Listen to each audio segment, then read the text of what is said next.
안녕하십니까. 네. 강한 용사 이강용 목사입니다.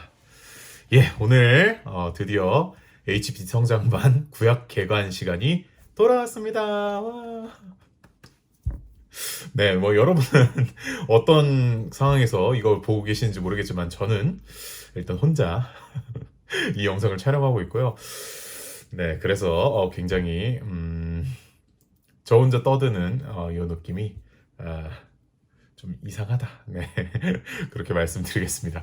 아무튼 그래도 이제 여러분에게 이 구약 개관을 또 알려드리기 위해서 이렇게 준비를 해 봤습니다. 그래도 이제 또 저희가 성경 기록된 말씀 성경에 대해서 배웠고, 그래서 구체적으로 구약은 어떤 책인지, 또 신약은 어떤 책인지 이렇게 알아보게 될 텐데요. 오늘은 저와 함께하는 구약 시간입니다. 네. 근데 이제 딱 시작하면서 여러분하고 이렇게 생각을 한번 해보면 좋겠다 이런 생각이 들어가지고, 이제 제가 평소에 이렇게 생각하다가 우리가 이 구약 개관이라는 걸 왜 할까? 도대체 이 구약 개관이라는 걸 왜 하는 걸까요? 아마 결국 이제 궁극적으로 이제 소급해서 가다 보면 성경을 읽기가 어려워서가 아닐까 이런 생각을 하거든요.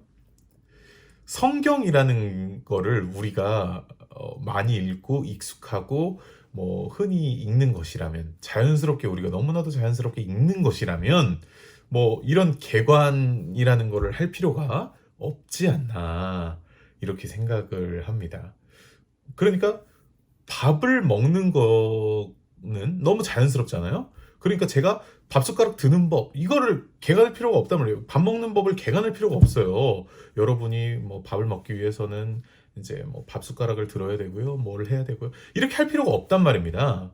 근데 우리가 이제 성경 개관, 그러니까 특별히 뭐 구약 개관을 한다는 얘기는 결국은 이 성경을 우리가 많이 읽지 않는다. 네, 그런 이야기가 되겠죠. 왜? 그러면 우리가 이제 생각해 보자고요. 왜 우리가 성경을 읽는 게 어려울까? 우리는 성경을 진짜 하나님의 말씀으로 받아들이고 믿고 이 성경의 내용을 믿음으로 받아들이는데 왜 성경을 읽는 게 어려울까? 물론 이제 뭐 우리가 책 자체를 읽는 것을 또 어려워하기도 하죠. 네, 또 그런 분들이 또 있을 수 있겠는데요. 그 뭐 이렇게 일반적인 책을 읽는다고 하더라도 그 와중에 성경을 읽는 것은 어려운 이유는 뭘까? 이 많은 책들을 뭐 좋아하시는 분들 뭐 시집도 좋아하시고 뭐도 좋아하고 뭐 그래서 책은 읽는데 성경을 읽는 게 왜 이렇게 좀 어려울까? 뭔가 이렇게 그 다가가기가 어려울까? 이런 생각을 해봤거든요. 왜 그런가 생각해 보면요. 아마 첫 번째로는 이런 그 성경에 나오는 인명, 그러니까 사람 이름이나 지명이나 이런 어떤 용어들이 익숙하지 않기 때문인 것 같아요. 어쨌든 이 그 성경이라는 건 결국 원래 이 한국어로 기록된 게 아니라 이 고대 히브리어, 뭐 헬라어 이런 그 다른 언어로 기록된 것이고, 그것이 번역돼서 어디에 전해졌고, 그게 또 번역돼서 이제 우리나라 말로 번역된 그런 이 책이기 때문에 아무래도 이 그 인명과 지명이 익숙할 수가 없죠. 이 배경이 한국이 아니니까, 배경이 우리의 그 지금 삶의 자리와 다르니까 아마 이런 익숙하지 않음이 기본적으로 깔려 있습니다. 예를 한번 들어볼까요? 예를 들어서 우리가 이제 그 제주도를 한번 예를 들어보자고요. 우리가 제주도의 이야기를 듣는다고 가정해 보는 겁니다. 그래서 제주도에 강용이가 제주시에 살고 있다가 서귀포시로 가는데 애어읍, 한림읍, 한경면, 대정읍, 안동면, 중문을 돌아서 갔더라 하는 이야기를 들었다고 치자고요. 그러면 우리는 이렇게 어떻게 받아들이실지 모르겠는데 이게 좀 자연스럽지 않습니까? 제주에서 서귀포 가려면 이렇게 좀 돌아서 가야 되지 않나 이렇게 생각하는데 왜 그렇습니까? 우리가 이걸 자연스럽게 받아들이는 이유가 뭡니까? 우리는 여기에 한라산이 있다는 걸 압니다. 그러니까 이 제주도에 대해서 아무것도 모르는 사람이라면, 아니 서귀포시를 갈 거면 이렇게 가면 되지, 제주시에서 서귀포시 바로 가면 되지. 굳이 왜 이렇게 돌아가나? 이렇게 생각할 수도 있다는 거죠. 아예 제주도를 모르는 사람이라면. 그런데 우리는 한국적 배경이 있고 제주도에 대해서 그 뭐 잘은 모르더라도 여기에 한라산이 있다는 걸 아니까 아 이거 돌아갈 수도 있지. 돌아가는 게 뭐 자연스럽기도 하지. 이렇게 생각한단 말이에요. 그런데 이제 그 모르는 사람들이 보기에는 아니 제주에서 서귀포 이거 바로 앞인데 왜 이거를 이렇게 이렇게 생각할 수 있다는 겁니다. 한국적 배경이 없으면요. 그러니까 대표적으로 아브라함의 이야기 있지 않습니까? 아브라함 때였죠. 아브라함이 우르에서 떠나 하란으로 갔다가 가나안 땅으로 들어가는 이 여정이요. 하나님께서 약속하신 땅으로 가는 이 여정이 아니 누군가가 보기에는 이렇게 바로 가면 되는데 이렇게 직선거리로 바로 가면 빠를 거를 왜 이렇게 돌아가냐 이렇게 할 거 아니겠어요? 아니 사실 이상하잖아요. 왜 이거를 이렇게 멀리 돌아가나. 근데 이 지형을 잘 알고 있는 사람들, 그 문화권을 잘 알고 있는 사람들에게는 이게 너무 자연스러운 거예요. 여기가 비옥한 초승달 지형이라고 하는 그 지형이거든요. 그러니까 요 사람들은 여기로 가는 게 자연스러운 거예요. 여기로 가는 게 이제 원래 이 가는 방향인 겁니다.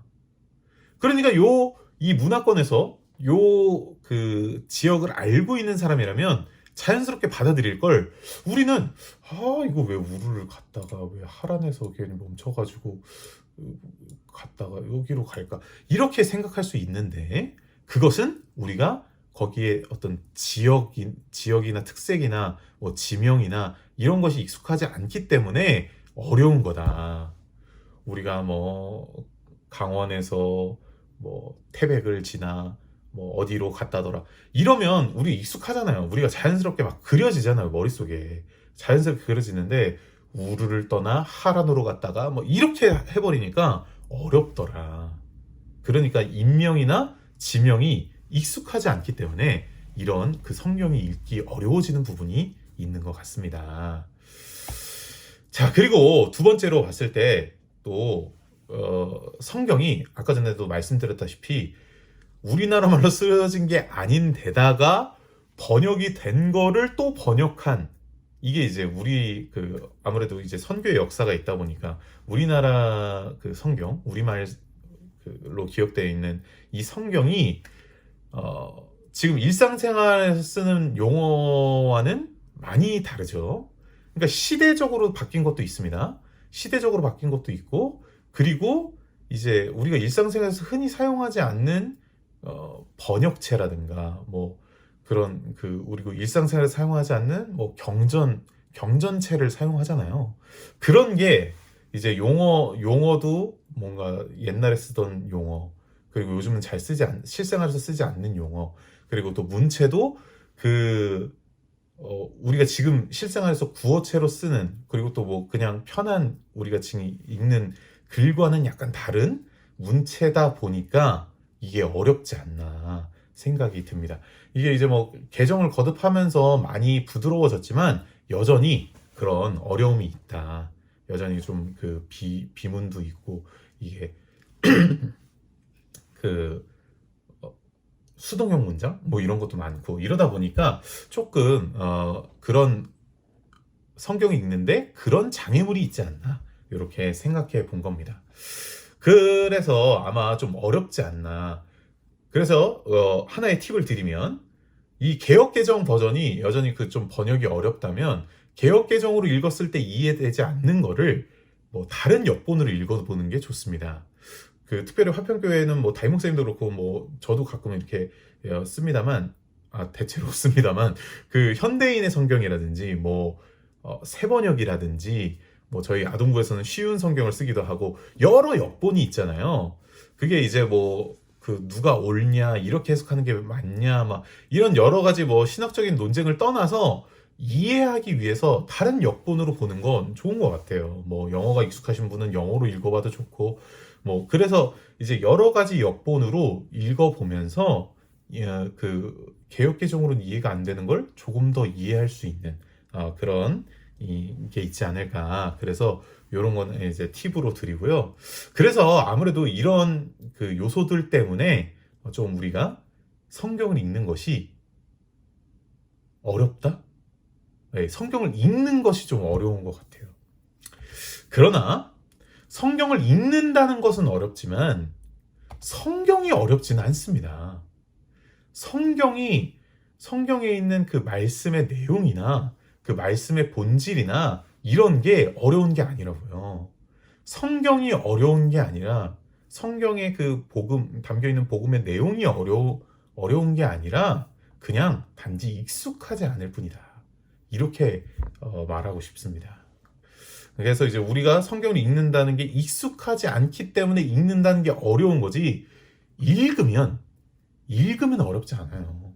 읽으면 전혀 어려운 내용이 아닙니다. 예전에 그 교육을 제대로 받지 못했던 우리의 선조들, 우리의 신앙의 선배들도 이 성경을 읽고 믿음으로 받아들이지 않았겠습니까? 그들이 그 성경의 내용이 어려웠다면 이 그 믿음을 어떻게 가질 수 있었겠어요? 근데 그렇지 않았다고요. 성경이 어려운 게 아니라 익숙하지 않을 뿐인 거죠. 그러니까 결론, 읽으면 됩니다. 성경을 우리가 기록된 말씀 성경에 대해서 배웠고, 그래서 우리가 이제 읽기만 하면 된다. 네, 그런 말씀을 꼭 드리고 싶습니다. 우리 이제 읽기만 하면 됩니다. 자, 그래서 이제 성경을 읽어야겠다, 이렇게 시작을 해보고요. 특별히 오늘은 구약에 대해서 한번 배워보는 시간을 갖도록 하겠습니다. 구약에 대해서 이제 제가 지금 이제 담당하고 있는 시간을 뭐라고 얘기했습니까? 구약 개관이라고 얘기했죠. 우리가 한번 이제 이 구약 전체를 한번 살펴본다는 건데요. 저는 이런 비유를 들어보고 싶어요. 우리가 초행길을 가잖아요. 초행길을 가면 되게 가끔 너무 어려울 때가 있어요. 처음 가는 길은 왠지 너무 어렵고, 그리고 막 그 초행길이 되게 길어 보이고 막 그런단 말이에요. 이 초행길이 조금, 그 초행길은 어렵습니다. 이 한 번도 가보지 않은 길을 간다는 건 되게 어려워요. 그런데 우리가 초행길이 아니라 한 번 갔다 온 길이라고 한다면, 그리고 내가 익숙한 길이라고 한다면 되게 이제 초행길에서와는 다르게 가까워 보이거든요. 한 번 가본 길은 가까워 보여요. 기묘하죠? 우리가 그 분명히 초행길이나 한번 가본 길이나 길은 똑같은데 우리가 어떻게 경험이 있느냐 없느냐에 따라서 이게 체감적으로 달라진다는 거죠. 그래서 오늘 구약개관은 왜 하는 것이냐? 구약개관은 여러분이 이제 만약에 이제 구약 성경을 많이 읽어보신 분들은 뭐 이제 익숙하시고 그런 분들도 많겠지만, 만약에 아직 읽어보시지 않은 분이라면, 그래서 그런 초행길을 가야 되는 분들이라면 이 개관을 통해서 한번 가보는 거예요. 한번 가보고 이렇게 한번 갔다가 오면, 이게 이제 한번 경험을 하고 나면 우리가 구약을 읽어 나가는데 굉장히 편할 것이다. 그래서 이제 이 개관 시간은 그런 시간이다, 이렇게 이해를 해주시면 되겠습니다. 아마 유익한 시간이 되리라 믿어 의심치 않습니다.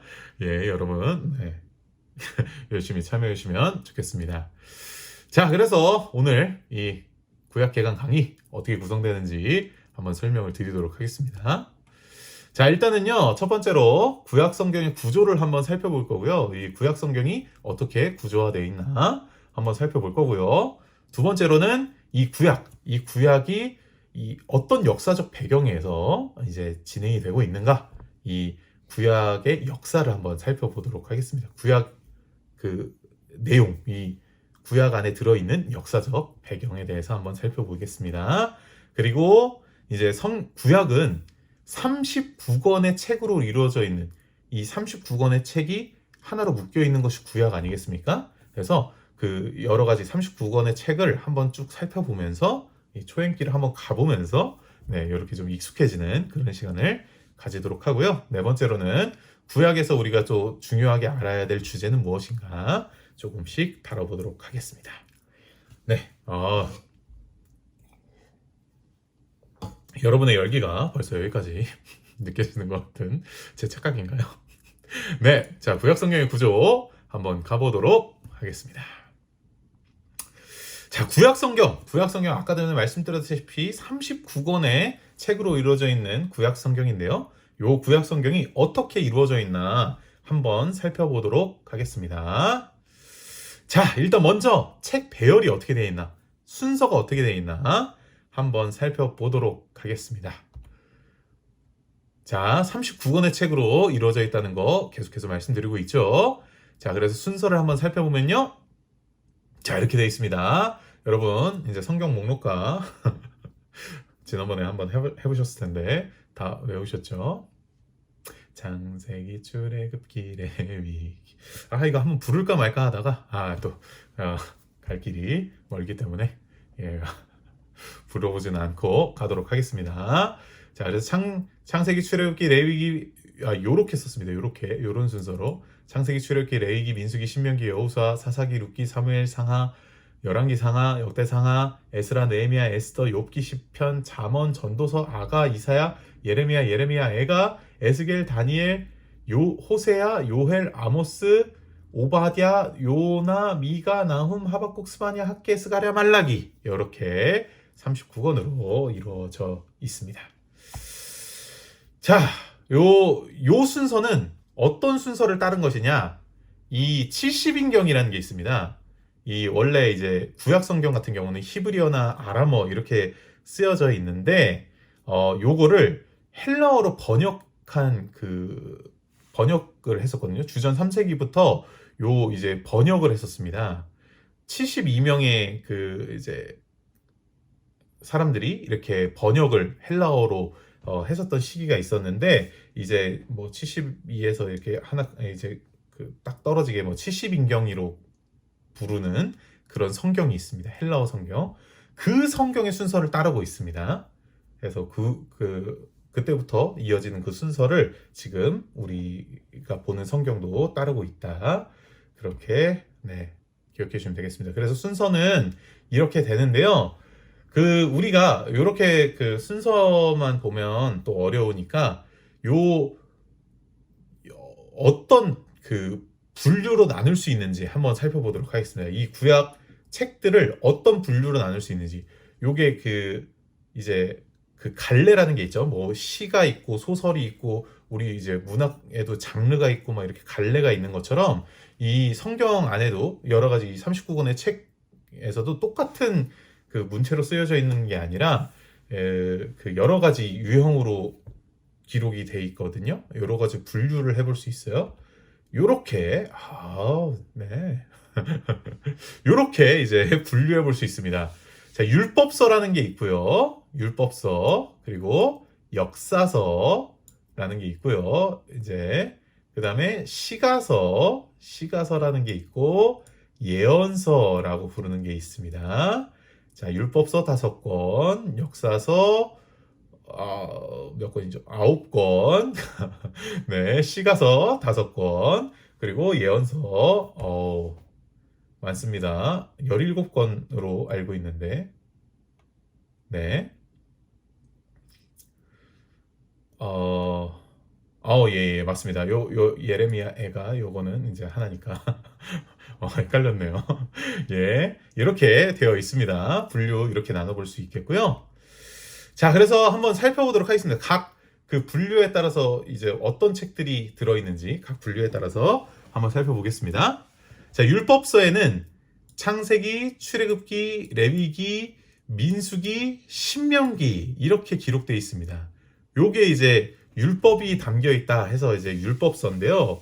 요거를 뭐 다른 말로 뭐라고 하느냐? 오경이라고 합니다. 오경, 5가지의 경전, 이제 오경이라고 하고요. 요거를 이제 기록한 사람이 모세라고 이제 우리가 모세가 기록했기 때문에 요거를 오경, 그리고 모세 오경이라고 부릅니다. 자, 그래서 요 율법서, 요거 이제 율법서가 이제 이런 율법이 담겨 있는 어떤 하나님을 믿는 백성들이 지켜야 될 법, 이런 것들이 담겨 있기 때문에 너 구약을 읽어 나가면서 또 첫 번째 만나는 위기이기도 하거든요. 창세기 재밌습니다. 창세기 너무 재밌죠. 창세기 너무 재밌어요. 그러다가 이제 출애굽기 좋습니다. 출애굽기 출애굽하는 그 이스라엘 백성들이 출애굽하는 이야기 너무 재밌죠. 자 근데 말미에 가면 조금 이제 뭐 그 성막 얘기 나오면서 약간 좀 이상해집니다. 자 그리고 나서 레위기부터 위기입니다. 네, 레위기부터 이제 율법이 막 본격적으로 나오기 시작하면서 제사장 규정 막 이런 거 나오기 시작하면서 위기. 예, 민수기 이와 동문이고요. 신명기 네 그렇습니다. 예. 여기서부터 위기입니다. 예, 우리 만약에 구약을 이제 처음부터 읽어나가신다고 하면 요 레위기부터 위기입니다. 자, 요 율법서 지나기가 쉽지가 않습니다. 이 그 율법서 이게 그래서 율법서라서 그런 거예요. 이게 그 어떤 법 규정 뭐 하나님을 믿는 사람들이 지켜야 될 법 규정 이런 것들이 나와 있기 때문에 네, 이스라엘 백성들이 지켜야 될 이 율법 이런 것들이 나와 있기 때문에 그래서 처음부터 좀 어렵지 않나 이런 생각이 듭니다. 자, 그러나 율법서 조금만 지나고 나면 역사서가 이어집니다. 이스라엘 역사 그래도 재밌는 이야기들 네, 쭉 나오거든요. 역사서를 한번 살펴보도록 하죠. 자, 역사서는요, 모세 이후, 그러니까 모세가 이제 그 신명기 마지막 그 율법을 남기고 나서 죽고, 모세 이후, 그 다음에 포로기, 이 이스라엘 민족이 막 나라를 세우고, 뭐, 그 다음에 이제 왕정이 생기고, 그리고 왕정이 둘로 나뉘고 북이스라엘 남유다로 나뉘고 이게 막 북이스라엘 먼저 멸망하고 남유다 멸망하고 포로로 끌려가고 요 이후까지 이 이스라엘 역사가 쭉 담겨져 있습니다. 요거 재밌습니다. 재밌는데 요거 좀 헷갈리죠. 예, 요왕이 저왕 같고 조왕이 요왕 같고 뭐 이러다 보니까 조금 헷갈립니다. 네, 그러나 어쨌든 율법서보단 낫다. 네. 네. 그래서 그 역사서라는 그 분류가 있습니다. 요 이스라엘 역사를 담은 역사서 있습니다. 자, 그 다음에 여기서 근데 꼭 얘기하고 싶은 게 있어요. 이 역사서라는 게 말이에요. 그러니까 이스라엘 역사서는 여러분 조선왕조실록 아세요? 조선왕조실록? 조선왕조실록이 아닙니다. 이게 무슨 말이냐면 이 조선왕조실록이라는 건 뭐예요? 이 여기 역사를 기록하던 그 사람들이 조선왕조 시대 때는 그 왕이 뭘 했는지 다 적잖아요. 옆에서 다 적고 그 실록을 왕에게 절대로 보여주지 않고 그런 게 있잖아요. 그러니까 왕이 뭐 오늘은 화를 내어 조정에서 화를 내었다. 왕이 어떤 정책을 내었다. 이렇게 이제 계속 적고 있지 않습니까? 이렇게 이제 일어나는 순간을 포착해서 계속해서 적고 있단 말이에요. 그런 조선왕조 실록과 다릅니다. 이 이스라엘 역사는요, 이스라엘 역사를 쭉 따라가면서 이스라엘 역사가 일어날 때마다 기록한 게 아니고 어느 한순간 사실은 이 포로기 이후에, 그러니까 이스라엘이 멸망한 이후에 이게 이제 완성됐다고 보는데요. 그래서 이스라엘 역사를 되돌아보면서 적은 겁니다. 그러니까 일어나는 것을 쭉 따라가면서 막 이렇게 이때는 무슨 일이 있었다 이런 일기로 적은 게 아니고 이스라엘 역사는 구전으로 계속 되어놓고 이런 왕 때는 이런 일이 있었고 저런 왕 때 이런 일이 있었고 이런 거를 다시 돌아보면서 이스라엘이 멸망한 이후에 다시 돌아보면서 기록한 게 역사서입니다. 그래서 조선왕조실록 이런 것과는 다른 어떤 역사적인 평가가 들어가 있는 거예요. 이스라엘 역사를 돌아봤을 때 우리가 왜 멸망했을까? 우리가 이 하나님을 믿는 백성인 우리가 왜 멸망했을까? 하나님의 나라인 이스라엘이라는 나라가 왜 멸망했을까? 우리는 하나님의 백성인데 다른 나라가 어떻게 우리를 멸망시킬 수 있을까? 하는 어떤 평가, 이거를 다시 한번 생각해보고 이 역사에 대해서 평가를 내리고 적은 것이 이 역사서다. 그런 것을 꼭 기억해야 되겠습니다. 그러니까 어떤 평가가 들어가 있는 것이고 이 역사적인 평가로 평가가 담겨서 이 왕들에 대한 평가도 나오는 거죠. 막 그 열왕기상하 뭐 이런 거 이제 살펴보면 뭐 이런 왕은 뭐 하나님의 말씀을 듣는 선한 왕이었다. 아니면 하나님의 말씀을 듣지 않은 악한 왕이었다.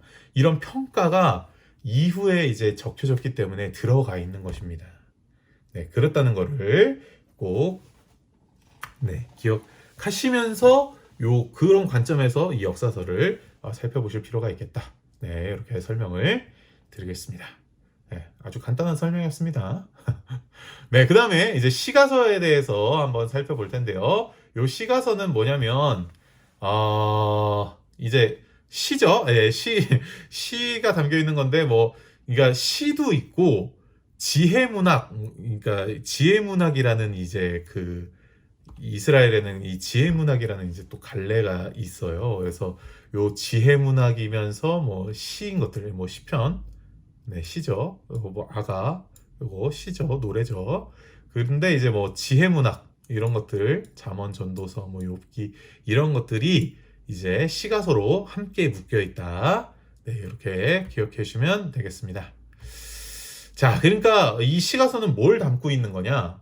이스라엘 율법은 하나님의 법, 역사서는 하나님을 믿었던 이스라엘 민족의 역사 이야기, 이런 어떤 하나님의 관점에서 적혀졌다고 한다면, 이건 믿는 사람들의 삶의 이야기를 조금 더 주목해서 보고 또 집중해서 보고 있다. 이런 거가 특징이 되겠습니다. 자, 그래서 이렇게 시가서 얘기해 봤고요. 이제 마지막 분류는 이제 예언서입니다.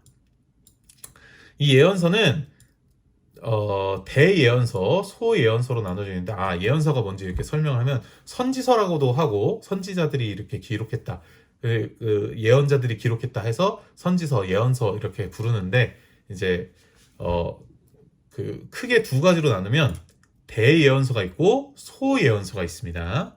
이제 대예언서는 이사야, 예레미야, 에스겔, 다니엘 이런 분들이 대예언자여서 대예언서냐? 아니고요. 그냥 분량입니다. 분량. 네, 분량이 많은 것들. 네, 여러분이 읽을 때 분량이 많다고 느끼는 것들, 이런 것들이고, 이제 예레미야, 에가는 예언서로 의 성격과 조금 다르긴 하지만 어쨌든 예레미야가 썼기 때문에 여기 이제 대예언서에 묶여 있고요. 그다음에 소예언서는 이제 비교적 짧은 것들, 네, 이렇게. 그래서 요번에 이제 구약개관 준비할 때 전 요거부터 읽었습니다. 금방금방 읽기 때문에 성취감이 네, 있습니다. 예, 요 소예언서까지 이렇게 있습니다. 네, 소예언서 12개, 대예언서 5개 이렇게 되어 있습니다. 자, 그래서 이렇게 이제 4가지 분류가 있다. 율법서, 역사서, 시가서, 예언서. 그런데 이제 이 분류로 나눌 수 있는데, 보시면 이 순서대로 되어 있거든요. 율법서, 역사서, 시가서, 예언서. 이렇게 이제 배열이 되어 있어요.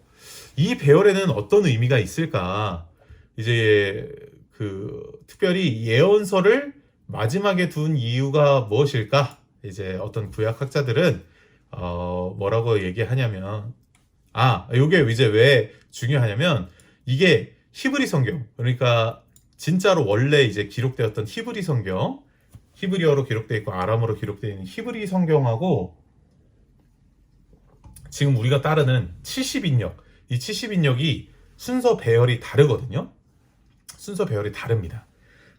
약간 이제 갈라놓은 것도 조금 다르고, 순서도 다르고, 배열도 다르고, 이렇게 이제 다른데, 특별히 이 70인역은 예언서로 끝나요. 그리고 이 그러니까 예언서로 끝난다는 게 어떤 의미가 있느냐. 이 예언서는 뭡니까? 예언서는 어떤 내용을 담고 있습니까? 대체로 이제 심판에 대해서 담고 있긴 하지만, 너희 그렇게 하나님 안 믿으면 심판받을 거야. 이런 이제 이야기들이 많이 담겨 있고 경고 뭐 이런 것들이 담겨 있지만 또 어떤 이야기들이 담겨 있습니까? 그래도 이스라엘이 회복될 것이다. 그래도 하나님께서 회복시키실 것이다. 뭐 이런 이제 소망의 이야기들이 담고 있지 않겠습니까? 그런데 이 70인역이 예언서로 끝난다. 그리고 바로 이어지는 신약, 그 이후에 이어지는 게 복음서, 예수님에 대한 이야기인 거거든요. 그러니까 예언서로 이렇게 배열이 끝난다는 거는 어떤 이제 그 학자의 해석에 따르면, 어떤 신학자의 해석에 따르면 이 진정한 희망이 예수 그리스도라는 걸 보여주는 것이 아니냐, 이렇게 이제 해석을 하고 있습니다. 예, 그래서 요 그 예언서로 끝나서 복음서로 이어지는 우리의 소망에 대해서 얘기하는데, 이 진짜 진정한 소망은 그리스도다, 예수 그리스도다, 요걸 보여주는 게 이런 배열이 아니겠냐, 이렇게 이제 생각해 주시면 되겠습니다. 자, 금방 갑니다. 네. 자, 이제 역사적인 흐름에 대해서 한번 이야기해 보도록 하겠습니다. 자, 이 구약 안에 어떤 역사가 흘러가고 있나? 자, 요거로 요렇게 한번 쭉 지금 구약의 그 구조를 한번 보면서 초행길 한번 겪었죠. 금방 갔다 왔죠. 이거 한번 갔다 오고 나니까 이제 역사적 흐름을 이제 보고 나면 한번 더 갔다 오는 겁니다. 처음부터 끝까지. 재밌겠습니다. 네, 저만 재밌는 거 아니죠. 자, 가보도록 하겠습니다. 역사적인 흐름, 이 구약의 역사적인 흐름을 한번 살펴보도록 하겠습니다. 이 구약 안에 담겨 있는 그 역사의 내용 중에는 처음에 원역사라는 게 있습니다. 원역사. 이 원역사라는 건 뭐냐?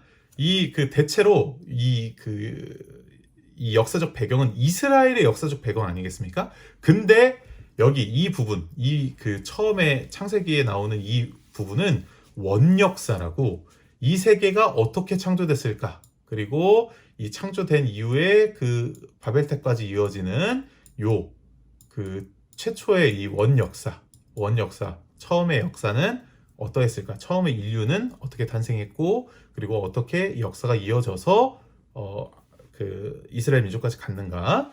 이렇게 이제 원역사에 대해서 이야기하는 부분이 있습니다. 그래서 창조 사건부터 그 노아 사건도 거쳐서 바벨탑 사건까지 쭉 이어지는 그런 이야기가 있습니다. 이것도 뒤에서 좀 더 살펴보도록 할게요. 자, 그 다음에 원역사가 지나고 족장 시대가 시작됩니다. 이렇게 이 세계 전체, 이제 세계 전체에 대한 이야기를 다루다가 이제 이스라엘 역사, 이스라엘이 어떻게 시작하게 됐는지 여기서부터 시작이 되거든요. 이 족장 시대, 요 시대를 족장 시대라고 합니다. 아브라함, 이삭, 야곱, 요셉으로 이어지는 이 족장들의 역사, 그래서 족장 시대라고 하고요. 자, 그 다음에 요셉이 죽고 나서 요셉 시대에 이스라엘이 애굽으로 이제 이주하게 되거든요. 이 애굽으로 이주했던 이스라엘 백성들이 이제 애굽을 나오는 이 사건이 이제 출애굽과 광야 시대가 되겠습니다.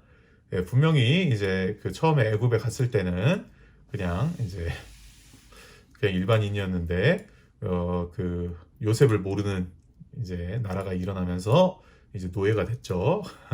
그래서 출애굽하고 광야 생활하는 그 시대까지, 요때는 누가 지도자였습니까?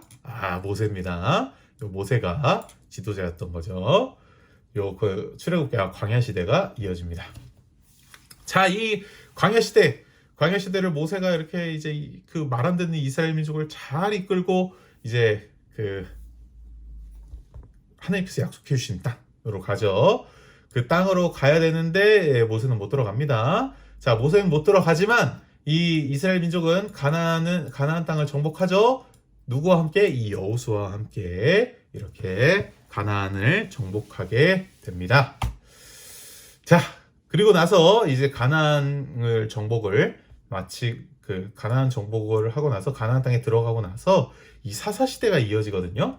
이 사사 시대는, 이 사사라는 건 어떤 사람들이었습니까? 이렇게 이제 백성들 사이에서 일어나는 분쟁에 대해서 이제 판결해주는 이런 역할을 맡고 있었는데, 그러니까 고대에 그런 판결을 맡은 사람은 뭐냐면 어쨌든 그 민족의 지도자인 거죠. 그래서 이제 이 사사들이 이 이스라엘의 사사들은 이제 이방 민족의 그 압제에 맞서서 이스라엘 민족을 구해내는 그런 시대였습니다. 근데 이 사사 시대에는 패턴이 있습니다.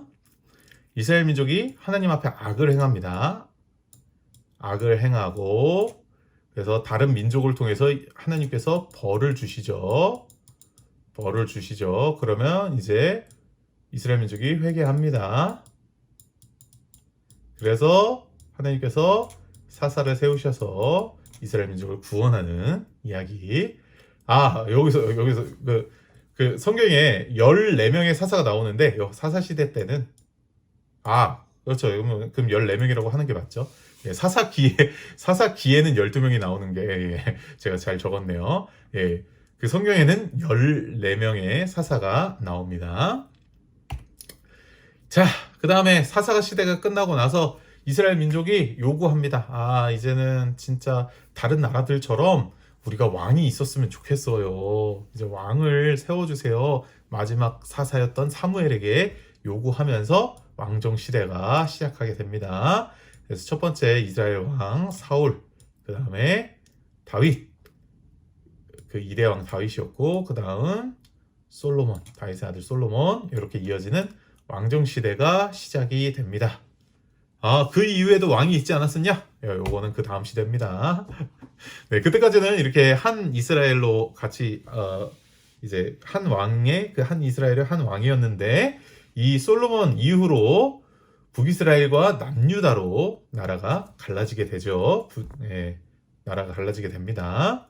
그래서 요거를 분열왕국 시대다 이렇게 설명합니다. 그래서 북이스라엘이 먼저 멸망하고 이제 그 다음에 이제 남유다가 멸망하게 됩니다. 그러면서 이제 뭐 역사의 무게추라고 할까요? 그러니까 약간 그 성경에서 이제 역사의 주목점은 여기 주목점은 남유다로 이렇게 가게 됩니다. 그러면서 이 다음 시대가 어떤 시대냐면 포로 시대. 이제 이스라엘 민족이 바벨론의 포로로 잡혀가는 이 포로 시대에 그래서 다니엘도 있고 뭐 이제 이 그 포로 시대가 이어지게 되죠. 네, 그 다음에 이 그 다니엘이 이제 포로로 잡혀가서 있었던 이야기들이 이제 다니엘서에 많이 기록되어 있잖아요. 네, 그것도 이따가 한번 살펴보도록 하겠습니다. 자, 이 포로 시대가 이어지게 됩니다. 자, 그러고 나서 포로로 잡혀가고 끝나는 게 아니라 귀환하거든요. 포로로 잡혀갔다 이제 귀환하는 시대가 있습니다. 에스라와 느헤미야 요 이야기가 그 이야기입니다. 그래서 포로 귀환 시대에 1차로 뭐 에스라가 오고 뭐 느헤미야가 뭐 성전을 짓고 그 성벽을 짓고 이렇게 하는 이야기들이 이 포로 귀환 시대에 그 성벽이 그 이스라엘 민족이 멸망하면서 성벽이 무너졌었는데 이 포로 귀환 시대에 성전을 재건하고 성벽을 재건하는 그런 이야기들이 이어집니다. 그런 시대적인 배경이 있고요. 자, 그래서 이제 이 역사를 살펴보면서 각 권이 이 성경의 이 여러 구약의 39권이 이 역사적 배경에 어디에 위치했는지 요걸 한번 살펴보도록 하겠습니다. 자, 이렇게 됩니다.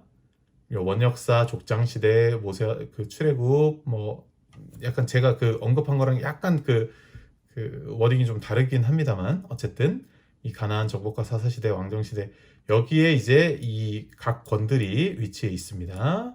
레위기, 민수기, 신명기, 여호수아, 사사기, 룻기, 사무엘상하, 역대상, 열왕기상 쭉 이제 가는 거죠. 그리고 에스라, 느헤미야, 에스더 요거는 여기 사이에 이제 여기 그 역사적 어디 그 사이에 위치해 있습니다. 자, 그리고 이제 시가서도 이렇게 이제 각 욥기는 여기 족장시대, 요 족장시대를 배경으로 하고 있고요. 그리고 요거 시편은 이 다윗 때 이렇게 또 종합한 그런 책이고, 이 잠언 솔로몬, 뭐 전도서 솔로몬, 아가서도 솔로몬이 적은 거고요. 자, 그리고 여기 예언서들이 이제 열왕기상, 열왕기하 막 이렇게 이제 요 시기에 있고, 그리고 학개스가라 말라기 뭐 이런 건 이제 포로기 이후 이런 거고, 네, 여기도 이제 그런 시기에 걸쳐 있는데 요거는 이따가 더 깊이 살펴보도록 하겠습니다. 아, 벌써 두 바퀴 돌았다. 네. 이제 뭐 그 구약이 너무 익숙해지는 것 같지 않으신? 네, 물 한잔 하고. 네, 그래서 이렇게 역사적인 배경도 한번 살펴봤습니다. 그 구약이 어떤 역사적 배경 아래에 들어있는가, 이런 거 한번 살펴봤습니다. 어떤 그 역사 이야기가 들어있는지 한번 살펴봤고요. 자, 이제 그 구약 각 권에서 어떤 내용을 다루고 있는지, 어떤 것이 뭐 중요 내용인지, 이런 거를 이제 한번 살펴보도록 하겠습니다. 여러분이 읽어 내려가실 때 요거 이제 그 기억이 뭐 한번 본다고 기억이 안 나시겠죠? 이제 보실 때 이 창세기 무슨 내용이었지? 뭐 그 에스라는 무슨 내용이었지? 이런 거 살펴보실 수 있도록 제가 이제 각 권의 내용을 한번 정리해 보도록 하겠습니다. 자, 창세기부터 봐야죠. 창세기는 저희 처음에 읽을 때 아주 의지를 갖고 읽는 그런 책 아니겠습니까? 자, 창세기 어떻게 되는지 한번 살펴보도록 하죠. 자, 창세기 긴데 이제 이 원역사 아까 전에 말씀드렸죠. 원역사. 제가 글씨 잘 쓰는데 요거 이제 이걸로 쓰다 보니까 네, 원역사 이 내용입니다. 1장과 2장에는 창조 이야기가 나옵니다. 자, 1장과 2장 창조 이야기 나오는데 창조 순서 아시죠, 여러분? 창조 순서 사람이 마지막인 건 알겠는데 약간 이렇게 헷갈리실 수 있으니까 저희 한번 살펴보도록 하겠습니다. 자, 네, 지우고 싶은데 어떻게 지우죠? 예, 지우고 네, 보도록 하겠습니다. 자, 요거 이제 요렇게 한번 보면 안 헷갈리거든요. 자, 이제 하나님께서 빛이 있으라, 첫 번째 날 빛이 있으라 하셔서 이제 빛과 빛이 생기면서 어둠이 자연스럽게 또 생기지 않겠습니까? 이제 빛이 있으라 이렇게 말씀하셨고요.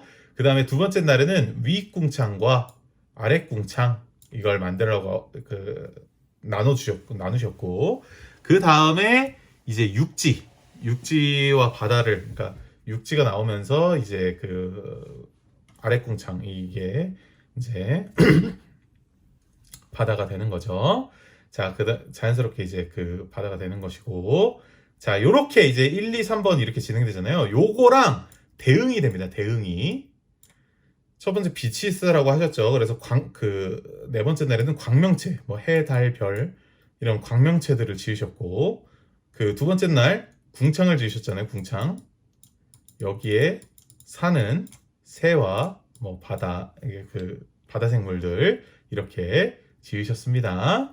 자, 그 다음에 요 육지와 바다 이렇게 갈라지게 하셨는데, 자, 그러면서 여기 이제 여섯 번째 날에는 땅 위에 사는 모든 동물들, 이런 동물들과 사람까지 여섯 번째 날에 지으셨고, 일곱째 날에는 뭘 만드셨죠? 안식하셨습니다. 네, 넘어가 보도록 하겠습니다. 자, 이렇게 안식하게 됐고요. 그래서 이렇게 창조 순서는 헷갈리지 않게 첫 번째 날과 네 번째 날, 그리고 두 번째 날과 다섯 번째 날, 세 번째 날과 여섯 번째 날이 대응이 된다. 이거 이제 기억해 주시면 되겠습니다. 자, 그래서 이렇게 창조 순서 살펴봤고요. 자, 그 다음에 자, 이제 3장에는 선악과 사건. 이제 사람이 창조되었는데 첫 번째 불순종, 동산 선악을 알게 하는 동산 가운데 있는 선악을 알게 하는 나무를 과실을 따먹지 말라고 했는데 따먹었죠. 그러면서 이제 에덴 동산에서 쫓겨나게 되는 그런 이야기 담겨 있고요. 그 다음에 4장에는 가인과 아벨 첫 번째 살인, 그러면서 이제 가인의 후손들 나오고요. 그 다음에 아담의 계보, 가인과 아벨이 죽고 셋이 이 셋을 통해서 이어지는 그 아담의 계보 이어지고요. 그다음에 이제 그 또 원역사에서 또 중요한 부분 중에 하나인 노아 이야기, 노아의 홍수 이야기 알고 계시죠? 예, 그 홍수 이야기가 여기 나오게 됩니다. 그리고 그 노아의 세 아들, 그리고 노아 세 아들의 후예 요거 나오고 10일 요거 바벨탑 이야기 요거 외우기 쉽습니다. 10일이 탑 같잖아요. 그래서 창세기 11장은 요 바벨탑 이야기가 나오게 됩니다. 요 바벨탑은 그 하나님처럼 이렇게 높아지자 이렇게 하는 그 교만한 마음으로 사람들이 모아서 이렇게 높은 탑을 만들었는데 하나님께서 이제 흩으시면서 언어를 갈라지게 하셨죠. 자, 이렇게 됩니다. 자, 바벨탑 이야기까지 여기 원역사가 되겠습니다. 자, 그 다음에 이어지는 게 뭐라고 말씀드렸습니까? 족장시대. 이제 이 원역사가 지나고 이제 여기 마지막에 이 셈의 족보를 통해서 아브람까지 이어지는 이야기가 나오거든요. 아브람까지 이어지는 이야기. 그러면서 이제 아브라함의 이야기가 시작이 됩니다. 네, 하나님께서 아브라함을 부르시는 이 장면부터 시작해서 아브라함의 이야기가 이렇게 25장까지 나오게 되고요. 그래서 이 아브라함의 이 믿음의 여정의 이 하이라이트는 22장의 여호와의 일에 그 하나밖에 없는 그 아들을 제물로 바치려고 그랬을 때 바치는 믿음을 보여줬던 그 여호와의 일의 사건까지 있습니다. 모리아산에서 일어난 여기 이제 아브라함 이야기가 있고요. 자, 이삭 이야기는 여기 이삭이 중심에 대해서 나온 이야기는 26장 요거 한 장인데 요거 이제 뭐 신나 에색 그 이제 호수를 이제 팠어요. 호수를 파는데 이제 그 자꾸 다툼이 생기니까 이제 피해가는, 그래서 르호봇이라는 이제 호수를 얻게 되는 그런 이야기가 이삭 이야기가 되겠습니다. 자, 그 다음에 27장부터 36장까지 야곱 이야기 이어지고요. 예, 야곱은 요 32장에서 약복나루 강가에서 이스라엘이라는 이름을 얻게 됩니다. 요게 이제 이스라엘의 이제 그 이스라엘 나라의 이제 나라의 이름에 이제 나라 이름이 되는 거죠. 자, 그 다음에 37장부터 50장까지 요셉 이야기. 요셉 이야기 너무 재밌습니다. 네, 요셉 이야기 이어집니다. 이 노예로 팔려나갔는데 애굽의 총리가 된, 네, 41장의 총리가 됩니다. 그리고 이제 형제들이 이 요셉을 팔아 넘겼는데 용서하는 이야기까지. 네, 빨리 읽으셔야겠죠. 빨리 요셉 이야기 보셔야 됩니다. 자, 그 다음에 이제 그런데 이 요셉이 분명히 총리였고 이 유능한 총리였는데 그랬는데 이제 이 출애굽기에서 한순간에 이제 요셉을 모르는 세대가 일어났다. 그러면서 이제 이스라엘 민족이 이 그 노예로 갑자기 바뀌게 되죠. 노예가 되어버렸어요. 그래서 이 400년이 지나면서 400년이 지나면서 이제 그 이스라엘 민족의 숫자가 막 많이 늘어났죠. 60만이 됐다고 하니까 많이 늘어났어요. 70여 명의 그 가족들이 내려갔는데 60만. 네. 아무튼 그러면서 이제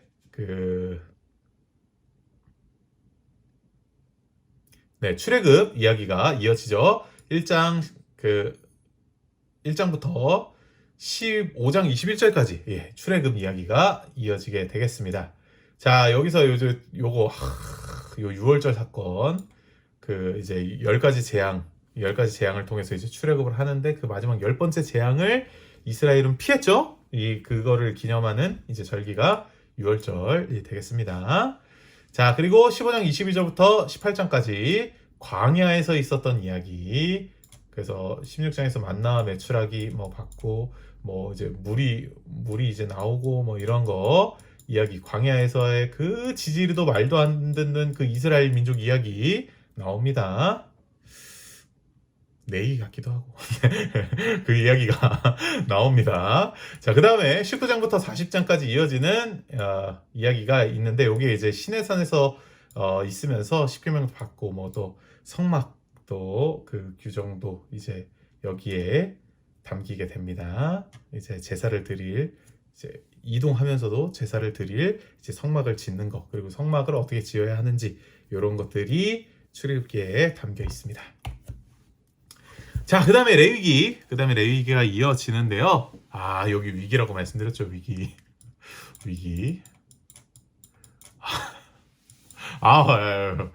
자꾸 이런 그 부정적인 이미지를. 네. 위기 아닙니다. 네, 너무 요게 근데 진짜로 의미가 있어요. 의미가 굉장히 있는 게, 이제 레위기가 여기 이제 1장부터 7장까지 이제 제사법이 나와 있는데, 여기 이제 그 5대 제사, 번제, 소제, 화목제, 속제제, 속건제, 요거 의미 아는 것도 굉장히 네, 감동적입니다. 네, 여기 그 각각의 제사에 담겨 있는 의미, 이런 것들을 살펴보는 것도, 이거는 물론 이제 뭐 그 설교를 통해서 조금 더 깊게 이제 이야기가 되어야 되겠지만, 어쨌든 요 제사 이야기 나오고요. 그다음에 레위기, 이제 레위 지파 사람들이 이제 그 제사장 지파잖아요. 그래서 요 제사장의 법, 요 중요하게 나와 있고요. 그다음에 정결법, 대속제일, 요 성결법전까지 쭉 이어지는 이야기입니다. 너무 좋습니다. 너무 법. 네. 자, 요 다음에 이제 민수기가 이어지는데, 민수기는 백성들을 센다. 민수기, 백성민, 센다. 요게 이제 무슨 얘기냐면, 요 이야기 때문인데, 이제 여기 시내산에서 머물면서 있었잖아요. 이스라엘 민족이. 그러면서 이제 다시 이제 출발 준비를 하게 되는데, 출발 준비를 하면서 이스라엘의 인구를 이제 셉니다. 각 지파별로 이렇게 인구를 셉니다. 그래서 이제 민수기고요. 그래서 인구조사 한다는 거. 그래서 이 이후로 이동하게 되면서 후기 광야 이야기 나오게 되고요. 그 다음에 이제 가나안 동편, 이야기. 가나안 동편에 도착해서 있었던 이야기들 나와 있고요. 그 다음에 이제 민수기 여기 후반부에는 출애굽기부터 레위기, 민수기로 이어지는 이제 전체 정리가 들어가 있습니다. 출애굽할 때 하나님께서 어떻게 건져주시고, 이런 얘기 전체 정리가 나와 있습니다. 자, 이제 신명기인데요. 신명기는 하나님의 명령. 신명기입니다. 그래서 여기 이제 들어가는 말에 여기 유명합니다. 쉐마 이스라엘아 들으라. 요거 쉐마 이스라엘아 들어라. 좀 들어라. 얼마나 안 들으면 들어라 이스라엘. 이런 이야기 신명기에 들어가 있고요. 자, 그래서 이게 이제 신명기 법전이라고 하는 12장부터 26장 요거 나오고요. 유명한 법전입니다. 자, 그리고 27일부터 30절까지 나오는 말 이렇게 나와 있어요. 그러니까 모세가 이제 가나안 땅에 들어가지는 못하죠. 가나안 땅에 들어가지 못하면서 이제 남기는 이제 뭐 마지막 말, 그리고 이제 모세가 죽고 나서 요 5경 마무리 이야기가 나오면서 여기 이제 여호수아가 등장하게 됩니다. 이 여호수아가 나오면서 바로 다음 이야기 이어가도록 하겠습니다. 자, 여호수아가 나오게 되죠. 모세가 죽고 그 다음에 이제 민족의 지도자가 되는 여호수아입니다. 이 여호수아가 인솔해서 이제 가나안 땅을 정복하기 시작하죠. 이 가나안 땅 정복기 이어지게 됩니다. 자, 그래서 6장이 이제 여리고성을 점령하는 이야기가 또 유명하죠. 여호수아 6장. 그 다음에 12장부터 21장까지 이렇게 정복하고 나서 땅을 이제 제비 뽑아서 분배하는 이야기, 땅 분배 이야기가 나옵니다. 자, 그 다음에 21장부터 24장까지 이제 뒷이야기가 이제 기록이 되어 있습니다. 자, 그 다음에 이제 정복하고 나서 이제 사사시대, 말씀드렸던 사사시대, 이 사사기에는 12사사가 나오게 됩니다. 그래서 도입부에 이제 사사기 패턴이죠. 이렇게 악을 행하고 벌을 받고, 그 다음에 이제 회개하고, 다시 하나님께서 사사를 보내주시고, 그랬더니 다시 악을 행하고, 이런 이야기 이제 반복이 됩니다. 요거 그냥 내내 반복이에요. 내내. 네, 요 그 사사들을 보내주시고 이 불순종 이야기 내내 반복하게 됩니다. 그런데 이제 저는 이제 지금 아동부 담당하고 있지 않습니까? 아동부에게도 그 얘기했지만 이게 우리의 이야기다. 우리도 그 맨날 이제 매주일 이렇게 회개하면서도 여전히 불순종하고 여전히 그 하나님 앞에 다시 그 회개하고 하는 이 불순종의 역사, 이 역사가 이스라엘 민족의 역사 같지만 사실 우리의 역사다. 네, 요거는 이제 사사기를 보면서 그런 관점에서 보면 좋을 것 같습니다. 자, 그래서 예, 요거 이제 사사들 이야기니까 사사들을 좀 정리할 수 있는 요거 이게 찾았거든요. 그래서 요거 요렇게 그 나오게 되는데 사사기에서는 여기까지 나오는 거죠. 사사기까지 여기까지 나오게 됩니다. 자, 12사사가 나오고요. 요 그 지파들이 있고 각각 그 싸우는 그 나라들도 있는데 네. 여기 안 들어있네요. 어쨌든 요런 그 사사들의 이야기가 이어집니다. 네. 그 다음에 룻기가 이어지죠. 룻기의 배경도 사사시대입니다. 사사시대에 이 룻기의 이야기가 진행되는데 이 룻은 여성입니다. 여성. 흔치 않습니다. 네, 여성의 이야기가 중심이 돼서 나오죠.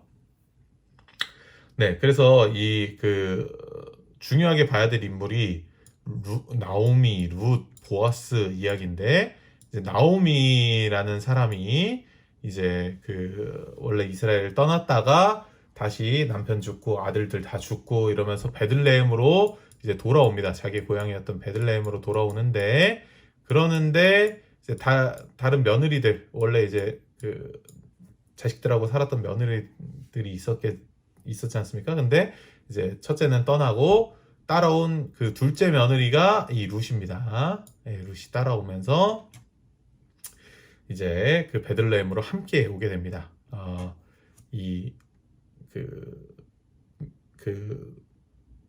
그걸 뭐라 그러죠? 그 며느리 시어머니를 따라서 오게 됩니다. 시어머니를 따라서 룻이 오게 되고요. 시어머니의 하나님이 나의 하나님이 될 것이다. 이렇게 하면서 따라옵니다. 그런데 이제 그 나오미의 대를 이어줄 사람이 이 보아스 그런 사람으로 보아스가 나오게 되고요. 그래서 이렇게 1장에는 나오미가 베들레헴으로 돌아온 이야기 그리고 룻이 이 보아스라는 사람이 이제 그 나오미랑 룻을 불쌍하게 여기고 밭에서 일할 수 있도록 그래서 뭐 그 알곡을 주울 수 있도록 해줬고요. 그 다음에 이제 그 룻이 이 보아스의 타작마당에 다녀오면서 이제 보아스가 나오미와 룻을 받아들이고 그러면서 이 룻을 통해서 이어지는 계보가 요 다음에 나올 이 왕정시대의 다윗의 계보가 되겠습니다. 룻을 통해서 이제 이 다윗의 계보가 이어지는 겁니다. 자, 그러면서 이제 사무엘서가 시작이 되는데요. 네, 사무엘이라는 사람은 그 사사였죠. 사사이면서 제사장이면서 그러면서 이 그 사무엘이 사무엘 이야기가 이제 시작이 됩니다. 사무엘을 하나님께서 부르시는 장면 3장에 나옵니다. 이때는 엘리 그 사사였던 엘리가 있었는데 그 엘리 밑에서 이렇게 사무엘이 섬기고 있었던 거죠. 그런데 이제 그때 사무엘을 하나님께서 부르십니다. 그 다음에 8장부터 12장까지 이제 왕정을 사울을 세워서 이제 왕정이 시작하게 되죠. 이스라엘 백성들이 이제 우리도 왕을 주십시오. 왕이 없어서 우리가 지금 이렇게 힘든 것 같습니다. 왕을 주세요. 이렇게 하면서 하나님이 너희 왕이신데 무슨 이러면서 이제 탐탁치는 않았지만 어쨌든 하나님께서 허락하셨기 때문에 이제 왕정이 시작되게 됩니다. 그러면서 이제 사울의 통치가 13장에서부터 15장까지 이어지게 되고요. 16장부터 20장까지 근데 이제 그 사울도 이제 하나님을 처음에는 이제 그 잘 따르다가 이제 실수를 하게 되고 하나님을 떠나게 되죠. 그러면서 이제 다윗이 16장부터 20장까지 다윗이 기름 부음 받는 장면, 그래서 17장에서는 골리앗을 이기는 그 유명한 장면, 다윗과 골리앗 장면 나오게 되고요. 그렇게 이제 다윗이 기름 부음 받는 내용이 나옵니다. 그러면서 그 이야기를 들은 이제 사울은 이제 다윗을 죽이려고 하고요. 21장부터 31장까지 다윗이 도망다니는 다윗의 피난기 이야기가 이어집니다. 그리고 나서 사무엘하에서 1장부터 5장까지 다윗왕이 즉위하게 되고요. 6장부터 10장까지 이제 다윗이 통치하는 이제 하나님을 잘 믿는 왕으로서 통치하는 이야기가 나오게 되고요. 그리고 이스라엘이 이때 번영하게 되죠. 그러나 이 세상에 또 완벽한 사람이 없지요. 그러면서 다윗도 실수를 하게 되죠. 밧세바 사건이나 이런 것들을 통해서 이제 다윗이 실수를 하게 되고 쇠락하게 되는 이야기. 그리고 이제 이런 뒷 이야기가 사무엘하에 이어집니다. 여기서도 이제 뭐 또 실수를 하죠. 하나님께서 시키지도 않은 이제 그 병력들 이제 조사하고 이랬던 이야기가 이어집니다. 그러면서 역병 막 이렇게 생기고. 자, 그리고요. 자, 열왕기상으로 이어지는데요. 이제 그 열왕기상 1장에서 2장까지는 솔로몬이 다윗의 그 왕위를 계승합니다. 요때가 이제 이스라엘의 전성기, 최전성기. 그 다음에 3장부터 4장까지 요 솔로몬이 1000번제를 드리는 장면 나오게 됩니다. 자, 그리고 이제 그러고 나서 하나님께서 나타나셔서 뭘 줄까 했더니 뭐 듣는 마음 달라고 했던 거. 얼마 전에 저희가 어쨌든 이 이야기들을 한번 살펴봤죠. 자, 그 다음에 5장부터 9장까지 이 성전 건축을 하는 이야기. 다윗은 성전 건축을 못했는데 이제 솔로몬이 건축하게 되죠. 그리고 10장부터 11장까지 이제 솔로몬에 대한 아주 이제 좋은 평가가 이 시바 여왕의 그 입을 통해서 나오게 되고, 그러나 이 솔로몬도 이제 결국은 이방 여인들과 이제 결혼을 하면서 우상을 들여오게 되는 이런 실수를 범하게 됩니다. 자, 그런 다음에 이제 뭐 나머지 솔로몬 이후에 어떤 시대가 이어진다고 말씀드렸죠? 분열왕국 시대가 이어지는데, 이제 솔로몬 이후의 열왕기상을 막 다 살펴볼 수가 없어서 이렇게 이제 번갈아 가면서 이렇게 나오거든요. 뭐 북이스라엘 남유다 이렇게 번갈아 가면서 나오기 때문에 이렇게 도표로 이제 대신하도록 하겠습니다. 이제 처음에 이제 여로보암이 이제 북이스라엘을 세우고 이제 르호보암 때 이렇게 둘이 이제 갈라지게 되면서 북이스라엘과 남유다로 갈라지게 되죠. 자, 그러니까 여기서 이제 주목해서 보셔야 될 거는 이 왕들별로 이 성향 이렇게 적혀 있죠. 악을 행하였다. 하나님 보시기에 악을 행했다. 선을 행했다. 이거는 이제 하나님 잘 믿은 왕들이고, 그리고 이제 사망 원인이 어떻게 됐냐? 요것도 이제 중요합니다. 여기 보시면 모반, 메란, 뭐 전사 이렇게 하나님 앞에 악을 행했던 왕들이 이제 이런 모반 이렇게 겪게 되는 거 이야기가 나옵니다. 자, 열왕기하에서도 마찬가지입니다. 열왕기하에서도 쭉 이렇게 왔다 갔다 하면서 하게 되는데, 요거 쭉 보시면서 이렇게 보다 보면 이 왕이 저 왕이고 뭐 이 왕이 저 왕 요아스인지 아하스인지 뭐 이렇게 헷갈릴 수 있는데, 요거 이렇게 보시면서 참고하시면 되겠습니다. 자, 이렇게 이제 열왕기하가 이어지는데, 요 뒤에 이제 역대상하가 또 이어지지 않습니까? 요것도 이제 역사인데, 요거를 한번 살펴보도록 하겠습니다. 역대상은 1장부터 10장까지 다윗 이전 이야기가 나오고요. 11장부터 29장까지 다윗 시절의 이야기가 나옵니다. 그리고 역대하에서 1장부터 9장까지 솔로몬 시절이 나오고요.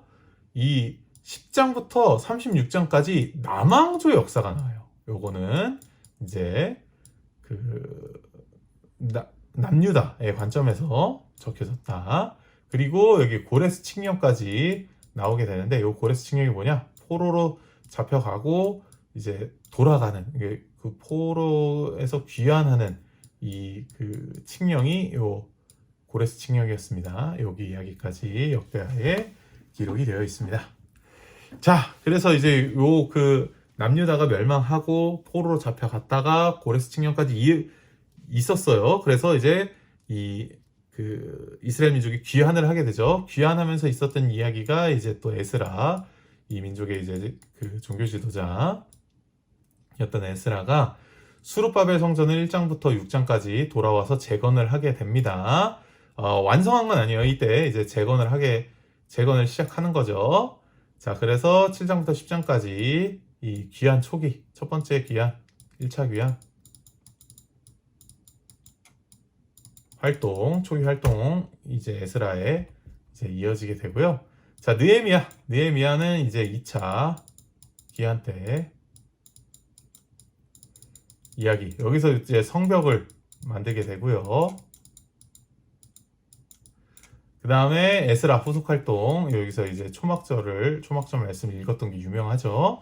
그리고 11장부터 13장까지 이제 성벽을 하나님 앞에 봉헌하는 이야기까지 나오게 돼서 귀환하고 나서의 이스라엘 이야기, 이스라엘이 포로로 잡혀갔다 귀환하고 나서의 이야기까지 이어지게 됩니다. 자, 그 다음에 이 에스더는 이제 1차 귀환과 2차 귀환 사이에 이제 에스더가 왕비가 되거든요. 그래서 요 1장에서 2장까지 또 이제 여성 주인공이죠. 여성 주인공 에스더. 그래서 1장부터 2장까지 에스더가 이제 왕비가 됩니다. 왕비가 되고, 그 다음에 3장부터 5장까지 그 하만이라는 사람이 유다인들을 이제 죽이려고 이제 모르드게를 또 질투해서 이제 죽이려고 하는 그런 모략을 꾸밉니다. 이때 이제 에스더가 죽으면 죽으리라 하는 마음으로 이렇게 왕에게 나가서 그 이제 이야기를 하는 거, 요거 유명한 장면이죠. 죽으면 죽으리라. 네. 그리고 이 6장 7장에는 요 위기를 극복하게 되면서 오히려 이제 유다인들을 죽이려고 했었던 대적들이 몰락하고 오히려 유다인의 축제가 일어났다. 그래서 요걸 기념해서 불임절이라는 거를 지켰다. 이렇게 이야기가 되어 있습니다. 자, 그 다음에 이제 약간 이제 역사가 쭉 이어지는 그 역사서가 끝이 났고요. 이제 시가서가 이어지게 되는데요. 요 시가서 요때 이제 족장 시대를 배경으로 하는, 족장 시대에 욥이라는 사람이 살았는데 요 이야기가 나와 있죠. 이 욥기 이야기는 그 믿는 자들의 고통을 이제 이야기하고 있는 그런 책이라고 할 수 있습니다. 그래서 욥이라는 사람은 의인이었음에도 불구하고 고난을 당합니다. 그런데 욥의 친구들이 있었어요. 이 고난당하는 욥을 보면서 욥의 세 친구가 와서 이제 얘기를 하는데, 네가 이제 하나님 안 믿으니까 이런 벌을 받게 되는 거지. 하나님이 잘 믿는데 이런 이제 좋지 않은 친구. 네, 아무튼 이런 이야기들이 이어지고요. 그래서 아니다, 나는 하나님 잘 믿었는데도 이런 일이 일어나는 거다. 욥과 친구들과의 논쟁이 쭉 이어지고, 그러다가 하나님께서 나타나시는 장면, 이렇게 장면이 나오고요. 그리고 이제 새 친구들의 결말, 그리고 다시 행복해진 욥의 이야기까지 이어지는데, 근데 요 깊은 의미를 알고 싶으시다. 이 욥기에 담겨 있는 깊은 의미를 알고 싶으시다. 그러면 네, 화평교회 2023년도 3월 8일 수요기도의 설교를 참고해 주시면 되겠습니다. 이 사람 누군지 모르겠는데. 네, 누군지 모르겠는데. 네, 욥기 이야기를 가지고 설교하신 분이 있습니다. 네, 2023년도 3월 8일 요 깊은 이야기를 듣고 싶으시면 요거를 참고해 주시면 되겠습니다. 자, 그래서 욥기 이야기가 이렇게 이어졌고요. 그 다음에 요 시편. 네. 시편 150편으로 이루어져 있는 이 시편에 대해서 잠깐 이야기를 할 건데요. 시편은요, 총 이제 5권으로 이루어져 있습니다. 이게 이제 그 모세 오경을 따서 이제 5권으로 그 분류를 하는데 각 끝에 이제 송영, 하나님께 영광을 돌리는 송영이 들어있고요. 둘, 셋, 넷 들어있고, 요 이제 마지막 이 150편은 그 자체가 송영이기 때문에 들어있진 않은데, 어쨌든 요렇게 이제 그 시편도 그냥 쭉 나열되어 있는 게 아니라 5권으로 분류가 돼 있고, 그러면서 요런 이제 중심 주제를 담고 있다. 근데 진짜 저는 시편은 진짜 깊이 읽어보셔도 좋다 이런 생각이 들어요. 이게 그 어쨌든 성경은 왠지 하나님을 이렇게 그 잘 믿는 사람들이 어쨌든 적고 뭐 이런 거 아닐까. 그러다 보니까 이제 그 성경의 이야기들이 하나님 잘 믿어라, 뭐 하나님 믿어야 된다, 뭐 이런 얘기일 거라고 생각하지만 시편을 보면서 약간 그런 게 조금 깨지거든요. 시편은 읽어보면 야, 이거 믿는 사람이 이렇게까지 하나님 원망해도 되나? 이런 이야기도 많이 나오거든요. 그래서 요거는 저는 진짜로 추천합니다. 송영. 아무튼 요 시편은 이렇게 오히려 이제 그 저의 믿음이 흔들리거나 할 때 읽어도 참 좋다.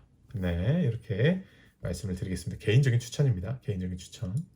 네, 여기 이렇게 송영이 이렇게 이어져 있고요. 그래서 각 권이 구별이 되고 이렇게 오경을 본따서 5권으로 나누는 그런 이제 구성으로 되어 있습니다. 네, 시편도 이런 구성이 있습니다.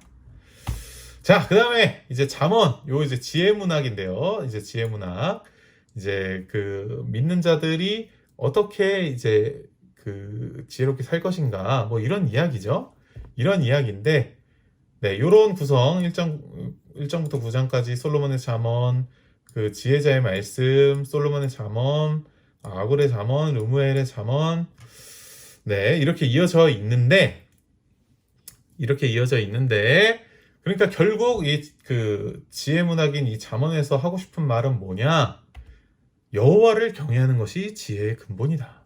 그러니까 뭐 지혜롭고 싶으면 여호와를 경외하면서 살아라. 이 이야기 하고 싶은 거거든요. 그러니까 대체로 지혜문학이 이런 거예요. 전도서, 이어지는 전도서도 마찬가지거든요.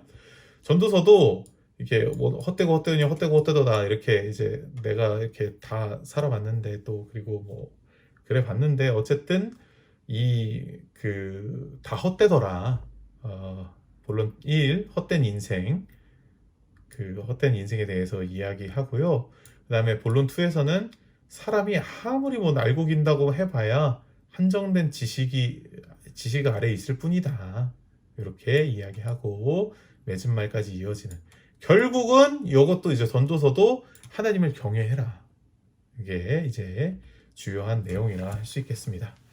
자, 이제 또 이 지혜문학과는 약간 다른 결의 아가서가 이어지죠. 아가서는 이 솔로몬과 술람미 여인의 사랑 이야기입니다. 근데 이래도 되나 싶을 정도로 하나님 이야기가 없어요. 네, 하나님 이야기가 없어요.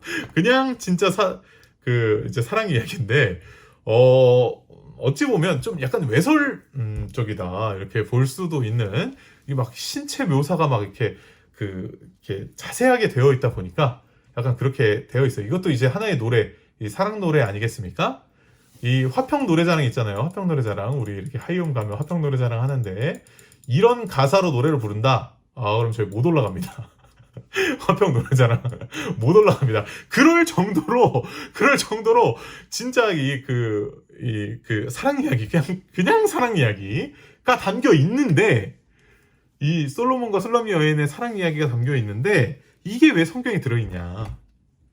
이거를 이제 이 유다인들은 전통적으로 이 솔로몬과 술람미 여인의 사랑 이야기를 하나님과 이스라엘 백성 사이의 관계, 하나님께서 이스라엘 백성을 이렇게 사랑하신다, 것으로 해석을 했다는 겁니다. 그러니까 우리는 이제 이 솔로몬의 개인적인 사랑 이야기를 보는 게 아니라 이 사랑 이야기를 통해서 계시된 하나님의 사랑 이야기, 요거를 보는 것이다. 네, 이렇게 이해하면 되겠습니다. 많이 왔습니다. 이제 얼마 안 남았습니다. 지금 누워 계신 분 계시는 것 같은데 보입니다. 보여요. 자, 이제 예언서가 이어집니다. 예언서 이어지게 되는데, 자, 이사야 이야기 이어집니다. 이사야 이야기. 자, 이사야는 그 예언서는 이렇게 자세히 살펴보진 않겠습니다. 자세히 살펴보진 않는데 이제 어떤 시대에 활동했는지, 그리고 또 어떤 이야기들을 하는지 살펴볼 텐데, 이사야는 우시야, 요담, 아하스, 히스기야, 네 대에 걸쳐서 이제 남유다의 선지자로 활동했던 사람이죠. 그 이사야서를 보면 66장으로 되어 있어요. 이거 어디서 많이 들어본 숫자 아닌가? 성경이 66권. 근데 1장부터 39장까지가 심판 이야기. 그 나머지 27장의 이야기가 회복 이야기. 소름. 이거 마치 구약과 신약 아닌가? 라고 생각하시면 안 되고요. 네, 이게 1장부터 39장까지 심판 이야기가 왔고 40장부터 66장까지 회복의 이야기가 왔는데 구약이 그럼 심판 이야기입니까? 아니죠. 구약도 이제 하나님의 이스라엘 백성들 끝까지 사랑하시는 그런 이야기이기 때문에 요거는 뭐 이렇게 그렇게 볼 건 아니다. 뭐 좀 신기하긴 한데 그렇게 볼 건 아니다. 이렇게 넘어가도록 하겠습니다. 그래서 이사야서 이렇게 되어 있고요. 자, 그 다음에 예레미야서가 이어지게 되는데요. 예레미야는 요시야, 여호야김, 시드기야 시대의 남유다 선지자였고요. 이제 예레미야는 유다가 심판받을 거다. 이제 그때 당시에 이제 유다가 심판받을 것이다 이렇게 얘기를 하고, 그리고 또 열방 심판에 대한 이야기가 또 담겨 있습니다. 근데 이제 예레미야 당시에 거짓 선지자들이 있어서 아니다, 우리 하나님께서 뭐 지켜주실 거다, 평화다 뭐 이렇게 이야기하는 거짓 선지자들이 있었는데, 예레미야는 너희 심판받을 거다, 잡혀갈 거다 막 이렇게 얘기하니까 이스라엘 백성들이 보기에 어떻겠어요? 기분이 나쁘잖아요. 그러니까 이제 예레미야가 순환을 받게 되는 이야기까지 담겨 있습니다. 예레미야 순환사까지 담겨 있습니다. 자, 그 다음에 이제 예레미야 애가가 이어지는데요. 이 예레미야 애가는 이 이스라엘 멸망하면서 유다가 멸망하면서 유다의 멸망을 스파하는 5개의 노래가 이어집니다.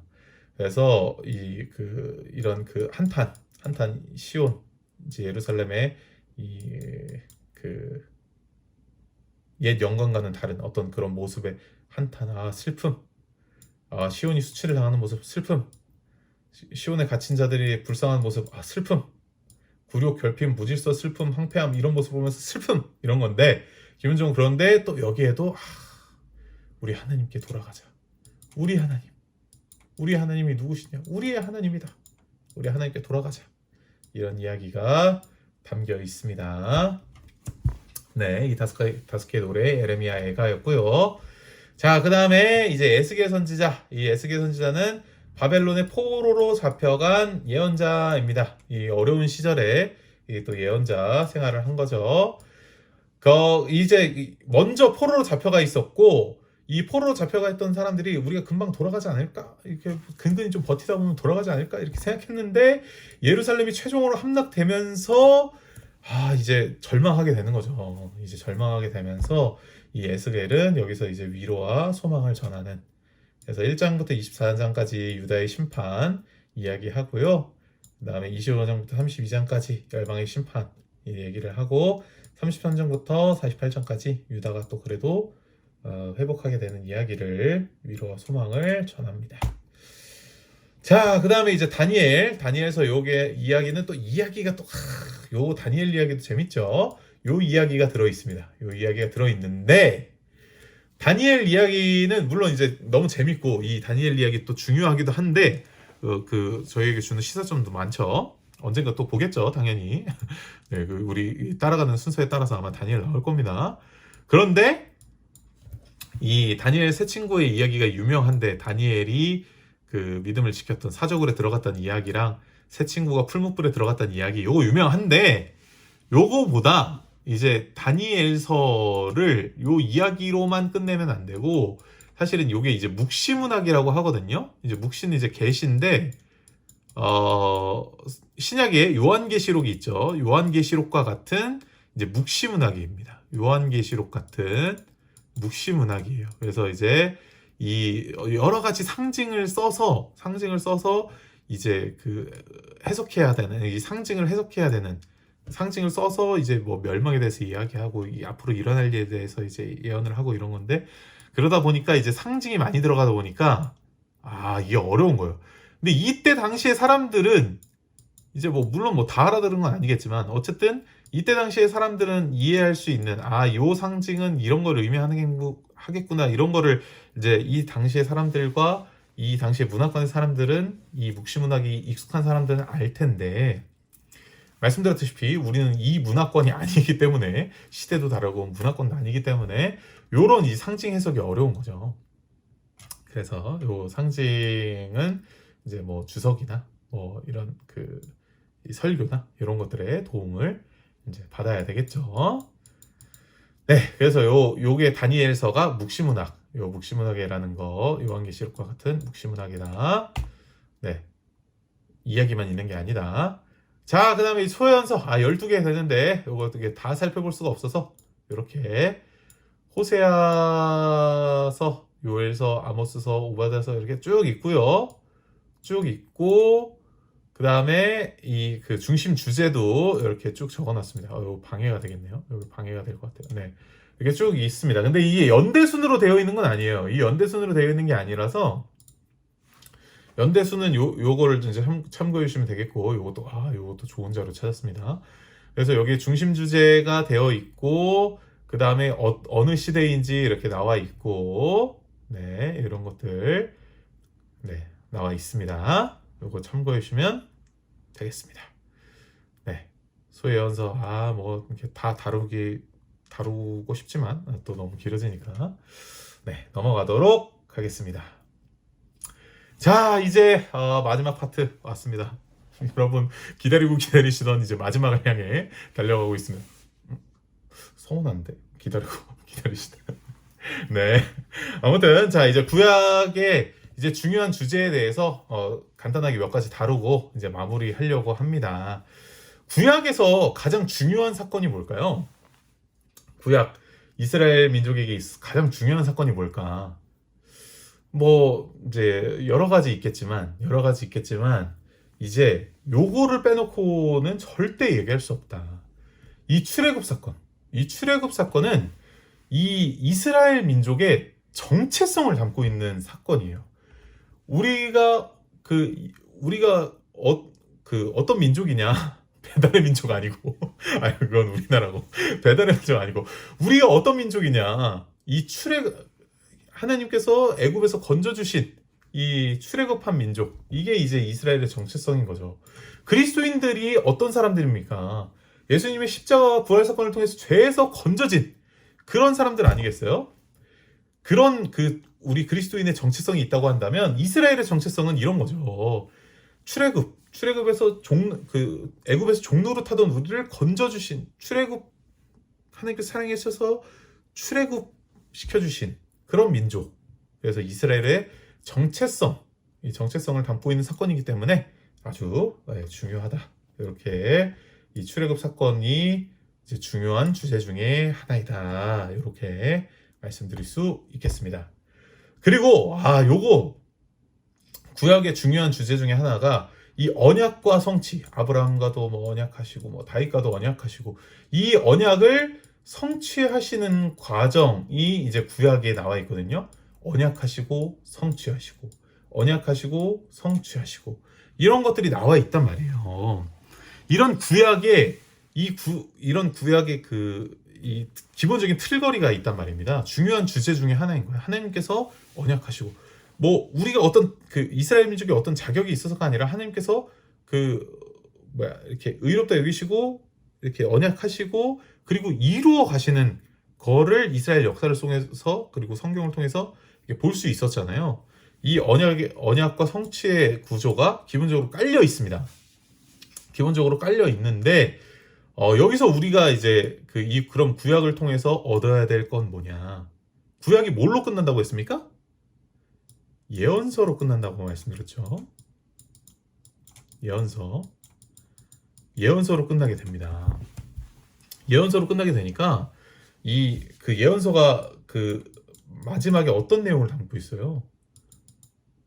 회복하게 되는 소망 이런 것들을 담고 있지 않겠습니까? 이런 것들을 담고 있는데 이 예언서가 끝나고 그 다음 장이 뭐라고요?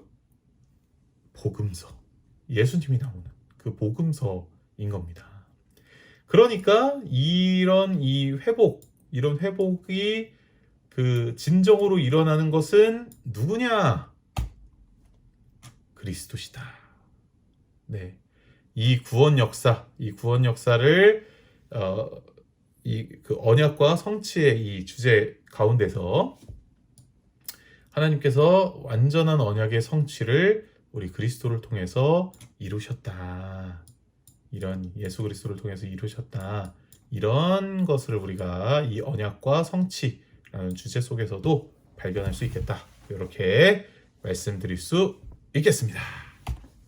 네. 그래서 이렇게 1시간 반 가량에 걸쳐서 여러분 너무 고생 많으셨습니다. 여러분 구약개간 이렇게 한번 살펴봤는데요. 네, 너무 즐거운 시간이었습니다. 여러분이 반응도 잘 해주시고 네, 사실 저 혼자 하고 있긴 하지만 여러분 너무 반응도 잘 해주시고 네, 각자의 자리에서 잘하고 계시리라 생각합니다. 네, 해주시고 해서 저는 너무 즐거웠던 시간이 아니었나 생각을 합니다. 예, 이 구약개간 다시 한번 말씀드리지만 여러분이 결국은 성경을 읽어야 됩니다. 구약을 읽어야 돼요. 읽어야 되는데 이 구약개간을 통해서 초행길은 아닌 것처럼 느껴지도록 너무 멀게 느껴지지 않도록 이 다음에 이 얘기 이어진다고 했지 이 다음에 이런 이야기가 나오지 빨리 읽어봐야겠다 하는 느낌이 드실 수 있도록 이렇게 구약개간 이렇게 한번 준비해 봤으니까요. 여러분 이 구약개간 한번 보시면서 여러분의 이 구약 읽기 생활에 큰 도움이 되기를 바람하지 않습니다. 네, 여러분 꼭 기도하도록 하겠습니다. 여러분의 구약 이 통독에 큰 도움이 될 수 있기를 기도하겠습니다. 여러분이 이 구약 이야기를 통해서 또 이스라엘의 역사에 나의 삶을 좀 비춰보면서 또 볼 수 있기를 또 기대하겠고요. 여러분 그리고 또 그 구약에서 이 역사서 통해서 얻었던 교훈 있지 않습니까? 역사서를 통해서 얻었던 교훈 내가 이스라엘 민족이 아무리 잘나고 이렇게 외교를 잘하고 어떻게 해보려고 되지 않았던 그거를 다시 한번 기억하면서 결국은 하나님을 믿어야 하나님을 따라야 된다는 교훈을 다시 한번 얻으시는 그런 시간이 되기를 이 구약을 읽으시면서 그런 시간이 되시기를 축복합니다. 네, 영상을 꼭 이렇게 시청해 주시고요.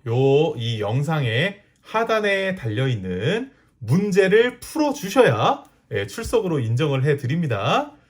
제가 난이도를 어떻게 쓸지 기대가 되시죠? 네, 네, 어떻게 해놨을지 저도 기대가 됩니다. 자, 그래서 여러분이 이 영상을 시청하시고 그 다음에 여기 그 영상 하단에 있는 문제를 풀어주시면 출석으로 인정해 드립니다. 네, 그 주일반 같은 경우는 제가 이거를 실제로 뽑아 갈 테니까 요거 이렇게 온라인으로 하시는 게 어려우신 분들은 저에게 이제 문자를 주셔서 제가 이제 직접 이제 수기로라도 하실 수 있도록 안내를 해드릴 테니까요. 네, 많이 참여해 주시기를 부탁드리겠습니다. 네, 그러면 구약개간은 이것으로 마치도록 하겠습니다. 안녕히 계세요.